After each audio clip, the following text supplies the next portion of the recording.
Bonsoir les amis francophones et bienvenue au Funky Fun Bar. Il s'agit d'une soirée très chaude, en effet, il fait passer 30 degrés et donc c'est l'heure idéale pour faire ce cocktail de fin de soirée. Il aurait fait un petit peu trop chaud tout à l'heure, donc dans l'après-midi, nous avons eu des 34 degrés. Ce soir, je vous fais le cocktail le cocktail tropical le plus connu peut-être du monde. Même si des personnes n'ont jamais entendu parler de la culture tiki, vous aurez tous entendu parler du cocktail qui s'intitule Mai Tai. Même si vous n'avez jamais entendu parler d'un autre cocktail tiki de cette série de cocktails, vous aurez certainement entendu parler du Mai Tai et beaucoup d'entre vous auront commandé une fois ou une autre ce cocktail. Certainement, notre amie Lizounette, c'est son cocktail préféré. Elle l'a même demandé chez nous lors de sa visite il y a une année. Et voilà. Et je pense que peut-être l'année prochaine, quand elle revient, elle va peut-être le recommander. Ben, ça dépend, je ne prends plus les commandes maintenant, j'impose les cocktails maintenant. Voilà. Alors, un cocktail d'une telle envergure, évidemment, n'est pas sans historique. Alors, je vais un petit peu vous parler de ce cocktail. Je vous ramène dans le passé, en 1933. Le papa donc, de l'invention et la création de cette culture tiki date de 1933 quand Don the Beachcomber, qui s'appelait Alphonse IV, non, je ne vais pas vous les lire maintenant, a plus ou moins, après ses voyages, créé donc cette culture qui viennent en fait depuis Polynésie. Il a pris toutes les idées, toute la décoration, toute cette culture de Polynésie et il les a exportées aux États-Unis. Donc en 1933, il a ouvert son bar, voilà. Et ensuite, peu après, le deuxième papa, si vous voulez, de cette culture tiki, c'est donc Trader Vic's. Donc quelqu'un d'autre qui a aussi ouvert une série de bars, de restaurants et tout ça. En fait, qui a donc inventé ce cocktail Mai Tai? Il y a un petit peu une histoire derrière, évidemment. En fait, Don the Beachcomber, en 1933, il avait sur son menu, dans son bar, un cocktail qui s'appelait QB Cooler. Et en fait, l'histoire derrière ça, c'est qu'il y a des dires comme quoi le Trader Vic aurait copié son QB Cooler et l'aurait appelé Mai Tai donc une année plus tard et il aurait dit qu'il avait inventé le Mai Tai. Pourtant, les ingrédients ils sont totalement différents, mais il y a eu beaucoup de gens qui ont dit qu'en fait, même que les ingrédients étaient beaucoup différents, le goût en lui-même était très près du Mai Tai. Alors voilà, apparemment il aurait créé le Mai Tai, donc Trader Vic, mais bon, on ne va pas s'embêter là-dessus. Moi je vais vous faire un Mai Tai, pas tout à fait de la version de Trader Vic, lui il a utilisé d'autres rhums. Moi je vais utiliser deux autres rhums que lui a utilisés. Je n'ai pas spécialement accès à tous les rhums des années 1930, clairement. Voilà, alors on va commencer ce cocktail, on ne va plus gaspiller du temps à papoter, hein, ok? Alors c'est un petit peu une petite liste, alors je vais un petit peu regarder ce qui se passe. Comme j'ai une bouteille à finir de rhum jamaïcain, je vais finir celle-ci, je vais voir si je fais un cocktail entier ou si je dois partager avec le deuxième cocktail. Alors je vais faire les deux en même temps, hein. Évidemment, nous sommes deux personnes, alors voilà. Alors celui-là, c'est bon, c'est en entier. Hop. Et est-ce que je vais finir? Ah ben il y avait assez, voilà. Donc on n'a pas besoin de l'autre jamaïcain que j'avais préparé. Un jamaïcain donc foncé, voilà, on va mettre par terre. Comme ça, là, on va faire un petit peu de glace. Voilà, donc on utilise un deuxième rhum, c'est-à-dire j'utilise un Martinique ancien, donc VSOP Clément, et donc la même quantité. Alors un joli cadeau d'une amie. Voilà. C'est donc un rhum agricole. Ah.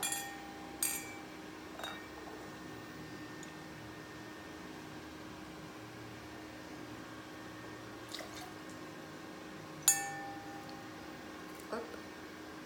Il malheureusement trop gros, alors voilà, il faudra que je fasse mieux la prochaine fois. Voilà, pas assez de place sur le beurre. Alors ensuite, on va mettre le citron vert. Hein. Là, on va mettre une mesure à l'américaine, c'est-à-dire on va mettre 22 000. Mais franchement, si vous mettez 20 000, hein, c'est aussi bien. Donc, et comme j'ai les mesures pour faire avec, je fais comme ça. Voilà. Ensuite, on va mettre le curaçao orange, hein, 15 000.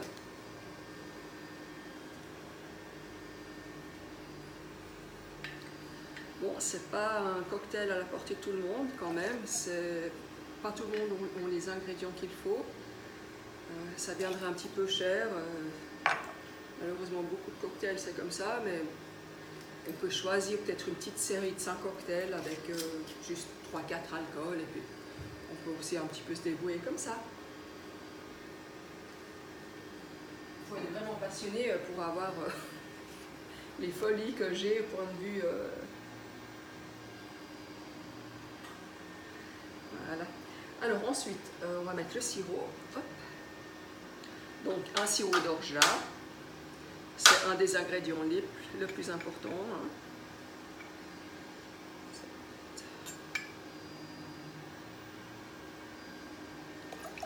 Alors dans cette recette, on va mettre 7000, mais souvent il y aura plus. Hein. Des fois il y aura peut-être 10 000 ou 15 000, mais là on partage entre le sirop d'orgeat et du sirop simple, donc du sirop de sucre.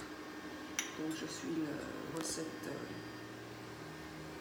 un petit peu alternative après avoir essayé plusieurs. On va voir ce qu'elle s'y donne. Hop, voilà. Alors voilà. On va mettre donc la glace pilée. Hein. Je ne vais pas sortir, sinon elle n'aurait pas duré très longtemps dans cette chaleur. C'est pour ça que je sors la glace pilée vraiment au dernier moment. On va essayer qu'elle n'a pas trop durci. Parce que si elle a trop durci, je vous montre ce qu'il va falloir faire.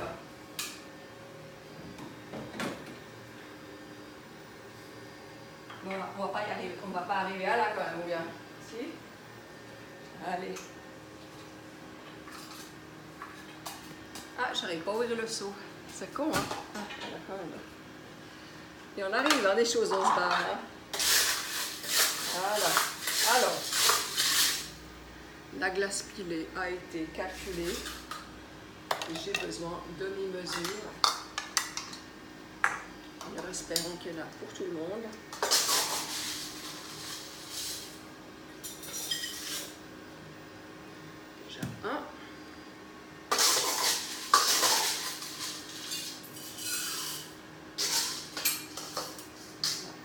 Et ensuite une petite cuillère, hein, j'ai calculé au pile-poil hein, pour que ça aille dans le verre qu'il faut. On a juste assez. Et au besoin, je peux en rajouter. Alors voilà. Je vais juste vérifier que j'ai tout, que j'ai rien oublié. Hein. Ça sera un petit peu embêtant quand même. Voilà, là. Ok. Bon, on va regarder. Hein. Alors, j'ai choisi pour ce soir des shakers qu'on appelle des shakers continentaux. Voilà. La raison pour ceci, c'est que au cours des années, des 3 ans que je fais les cocktails, j'ai eu des expériences. Et comme j'utilise de la glace pilée, la soudure va mieux se passer qu'un shaker Boston en 2 parties qui fonctionnent d'une autre manière. Voilà.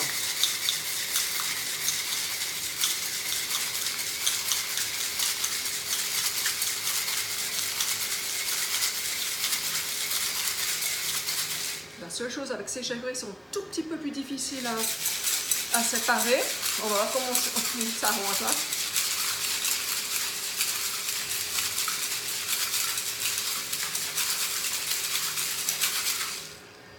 Voilà, on va regarder comment ça se passe. Oups, ça colle, hein. Oh là là. Hop, ça colle aussi. Okay. Ah bon. J'ai dû rêver alors. J'ai eu peut-être de la chance, hein. J'ai peut-être gagné à la loterie ce soir. J'ai mon shaker qui s'est bien débrouillé. On va regarder si l'autre marche aussi bien. Hein. Qu'est-ce que vous pensez? Ah, c'est déjà plus difficile, hein, celui-là. Ah là là. Ah, salopard. Bon, tu veux pas qu'on te boive, hein, toi? Bon, d'accord. Allez, on va utiliser les grands moyens. La serviette sèche. Hop, bon.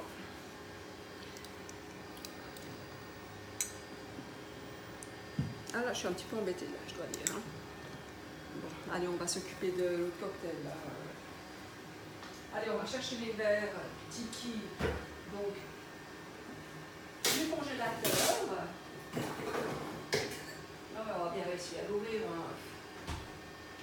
Je dois y avoir une astuce.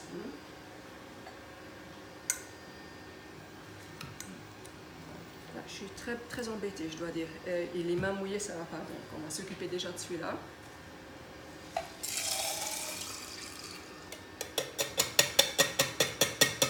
Alors, il y a la place pour juste un petit peu de glace encore. C'est pas grave si on n'a pas tout à fait rempli. Voilà, très bien.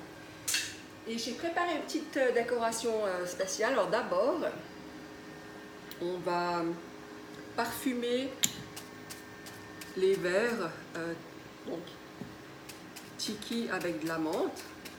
Oh là là là là là là là. Voilà, on va faire un petit rituel. Hein. Non, mais je déconne là.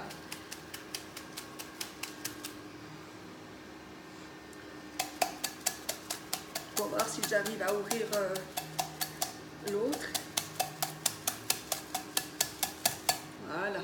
Ça, c'est la menthe de... Non, ça, c'est ma menthe. Hein, celle de... J'ai gardé la belle menthe de chez mon amie Annie pour la décoration. Donc, pour le rituel, j'avais pas trop besoin de belles branches. Mais là, pour ça aussi. Voilà, c'était une question d'attente. Et c'est un autre shaker d'une autre marque. Hein, voilà, ben voilà. Faut pas paniquer. Faut juste avoir un petit peu de patience. Voilà, on va mettre celui-là. Alors là, il manque un tout petit peu de glaçons. Alors, ce que je vais faire, je vais rajouter 2-3 glaçons du congèle. On va pas quand même s'embêter, bien. C'est bon, 3 glaçons. Voilà. Alors voilà, j'ai une petite décoration spéciale que j'essaye pour la première fois. Voilà. Alors voilà, les petites branches. Vous voyez, j'ai fait des petits bouquets de menthe. Voilà. J'ai pris une coquille d'un citron vert que j'ai pressé tout à l'heure pour faire du jus, hein, comme j'aime ça. Et ce que je fais avec, j'ai fait un trou, je mets la petite menthe à l'intérieur. Et qu'est-ce que j'ai fait? Une petite île. C'est comme si, bon, c'est de l'amande, mais ça fait une petite île avec un petit arbre. Voilà, c'est pas mignon? Quand même. Voilà, et je fais le deuxième, là, hop. Voilà. Ah, mais c'est trop mignon. Là, j'ai assuré, hein, je pense. On va mettre 2 pailles. Hop. Voilà. Et je vous présente le Mai Tai dans les tasses Tiki spéciales Mai Tai. Hein. Et je trouve ça pas mal. Hein. Alors, bonne soirée. Et à tout bientôt pour une autre vidéo. Voilà, mais je veux quand même que vous regardez la petite île quand même. Montre la petite île encore. T'as bien montré? Je ferai une photo. Hein. Voilà. À bientôt.